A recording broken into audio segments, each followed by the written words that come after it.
Antes del corte, decíamos que el aborto afecta a una gran cantidad de mujeres. Hablamos sobre todo de las mujeres que se encuentran en una situación de vulnerabilidad social y que la imposibilidad de acceder económicamente a un aborto seguro las empuja a poner en riesgo su propio cuerpo.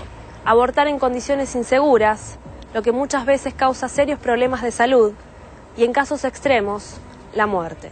Lamentablemente las mujeres pobres, que son la gran cantidad de estas 600.000 mujeres que se realizan abortos, son la mayoría pobres, son las que menos condiciones tienen para llegar a la realización de un aborto seguro. Las mujeres de clase media o media alta o de estratos sociales más altos tienen la posibilidad de pagar desde 3.000 a 5.000 pesos en una clínica privada para realizarse un aborto, y las mujeres pobres lamentablemente terminan en manos de estas parteras o médicos truchos que hay en los barrios, o clínicas clandestinas que hay en los barrios, en donde los abortos son totalmente inseguros, con las condiciones de asepsia son nulas, y bueno, son las mujeres que realmente terminan hospitalizadas después de una práctica de aborto en los hospitales, y las que mueren también lamentablemente. Suponer que una mujer, además de las vulnerabilidades que está sometida por su condición social, por ejemplo, tiene que además enfrentar más vulnerabilidad porque tiene que interrumpir un embarazo riesgoso, digamos, de forma riesgosa o insegura. Bueno, es como una doble condena, ¿no? Entonces me parece que en ese sentido justamente la ley lo que hace es dar un marco de equidad, y después cada uno sabrá o decidirá o querrá hacer una cosa u otra, ¿no? Es verdad que es injusto que las personas vean limitadas sus posibilidades por una cuestión solamente económica, pero tendríamos que preguntarnos si estamos hablando de un derecho humano, y no estamos hablando de un derecho humano al aborto. Tendríamos que preguntarnos un montón de cosas más. Yo no diría que es injusto, no quiero caer en este argumento, porque me parece como caer en una trampa. El aborto es intrínsecamente malo para la sociedad, no solo moralmente, para la sociedad.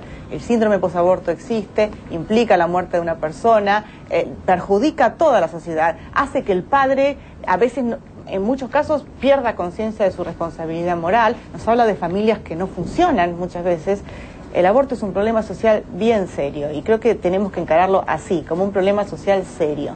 Llegar hasta hacerse un aborto es una decisión que yo creo que ninguna mujer la toma con alegría, y que encima transitar por el camino de la ilegalidad, si sos pobre, es todavía, o es un posible riesgo muy grande de perder tu vida, ¿no? Si tenés plata, por eso también yo decía antes lo de la justicia social, bueno, legalizar el aborto es parte de eso también. Si tenés plata te podés hacer un aborto seguro, si no tenés plata no. Es una injusticia muy grande eso, y eso no significa que las mujeres no se hagan abortos. Se siguen haciendo abortos todo el tiempo. Aquella mujer que tiene dinero para acceder a una clínica privada puede hacerlo de modo clandestino, pero seguro. En cambio, la que no tiene ese dinero termina realizándolo con prácticas, digamos, totalmente inseguras. Y igualmente lo hacen, a una costa de correr riesgos en su propia salud. Y de hecho el año pasado terminaron internadas 68.000 mujeres por aborto clandestino en la Argentina, y murieron más de 100. Entonces estamos hablando de un problema de igualdad y equidad social, porque todas las que terminan internadas o muertas son mujeres jóvenes y pobres que no han tenido acceso a una práctica segura, y estamos hablando también de un problema de salud pública. Por ser todavía una cuestión ilegal, y en la mayoría de los ámbitos sociales es un tema tabú. Las mujeres que enfrentan un aborto sufren una fuerte condena social, sienten muchas veces vergüenza y prefieren ocultarlo. En el caso de Natalia, que prefirió reservar su identidad, pero nos comparte su historia. Yo estuve en una relación de 3 años de novia, se terminó esa relación, al tiempo volvimos, pero por un rato nada más, por decirlo de alguna manera, quedó embarazada. Y como que la relación ya no iba para más, así que como que se presentó como un problema el embarazo. Bueno, después de hablarlo con la que era mi pareja en ese momento, durante varios tiempos decidimos que no podíamos seguir adelante con el embarazo. Y yo como que no estaba de acuerdo en no tenerlo, pero como que me sentí, digamos, muy sola y, por decirlo de alguna manera, entre la espada y la pared. Entonces me llevó a tomar la decisión de tener que realizarlo, porque no sabía después cómo podía seguir adelante con el embarazo estando sola. El trauma posaborto, el síndrome posaborto es grande en las mujeres. La mujer no queda indiferente después de haber abortado, psicológicamente hablando, pues es su hijo en definitiva. Sin embargo, puede parecer que se resuelven, no es tan así. Los problemas de la mujer, lo que seguramente no se resuelven son los problemas de ese niño. y el Estado también tiene que estar presente ahí. El aborto nunca es una solución.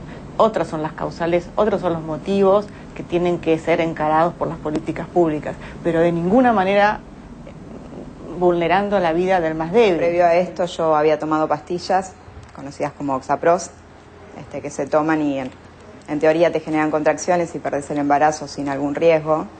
Pero bueno, tomé pastillas, tomé 16 pastillas, no me hicieron nada. Digamos, el embarazo seguía avanzando. Las pastillas las tomé cuando estaba de 6 semanas. Bueno, fui al ginecólogo, me revisó, me hicieron varias ecografías, el bebé estaba bien. Y bueno, al ver como que eso no funcionaba, una conocida me habló de este médico. Así que bueno, fui, hice la consulta, de que todo fue bastante frío y bueno, me dijeron cuánto salía. Salió 2.000 pesos. Y era como decir, mucha plata. Por más que hablaba con gente que se había hecho, uno nunca sabe hasta que no le toca estar ahí. Y en el momento en que llegué y todo, mientras estaba esperando que me llamen, que sea mi turno, sí, uno tiene muchísimo miedo, incluso cuando ya estás en la camilla a punto de que te hagan la intervención, es casi terror, a no saber qué pasa después. De ninguna manera, nunca hay que condenar a las mujeres que abortan. No hablo de condenar judicialmente, hablo de condenar moralmente. No hay que condenarlas nunca, porque seguramente muchas de ellas estén pasando por una situación que no quisiéramos pasar nosotras. Algunas no, algunas es solamente irresponsabilidad. Otras estén pasando por una situación realmente complicada y difícil y dolorosa que también hay que acompañar. Ahora yo me pregunto, ¿la mejor manera de acompañar es permitirle que mate a su hijo? Yo pregunto eso, nada más. Me parece que no, me parece que tiene que haber maneras más efectivas de acompañar y el Estado tiene que hacerse presente. Al menos económicamente, ayuda psicológica, lo que fuere. Y en última instancia el Instituto de la Adopción.